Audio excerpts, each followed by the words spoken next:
Sabi ni Betka, bakit daw hindi ko sisihin ang aking asawa? Bakit daw sila ang sinisisi ni Bella? Hi, hi, hi! Alam niyo kung bakit hindi ko sinisisi ang mga kalalakihan pagdating sa Betka? Hindi ko sila sinisisi dahil alam ko sa aking sarili na tayong mga babae ang may tamang desisyon at kung anong tama at mali sa ating mga ugali. Diba? Pagdating sa pagmamahalan, pagdating sa pag-ibig, sino nga ba ang unang gumagawa ng hakbang? Diba ang lalaki? Sa ating mga tradisyon na Pilipino, ang unang nanliligaw ang mga kalalakihan. Umaakyat sa ating bahay, nagpapaalam sa ating mga magulang para tayong ligawan. Kapag nililigawan tayo ng lalaki, sa una pa lang ng ating pagtatanong sa mga kalalakihan, alam na natin ang kasagutan. Kahit pa magsinungaling ang lalaki sa atin na mga babae, darating pa rin ang araw na malalaman natin ang katotohanan sa likod ng kanilang kasinungalingan. Kaya, hindi ako naniniwala na sa pagkakaroon mo ng Betka, ang may kasalanan ang lalaki niya.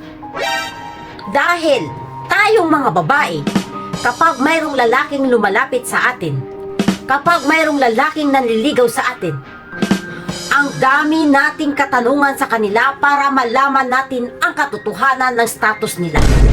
Kaya hindi mo pwedeng isisi ang kasalanan sa lalaki kapag ang babae magkaroon ng Betka. Kapag ang lalaki ay magkaroon ng Betka. Kasi ang lalaki unang-unang lalapit sa babae, pero ang babae ang mayroong tamang pag-iisip, may tamang desisyon kung tatanggapin niya ba ang lalaki. Kaya hindi mo rin masabi na hindi mo alam bilang babae na ang iyong lalaki ay pamilyadong lalaki.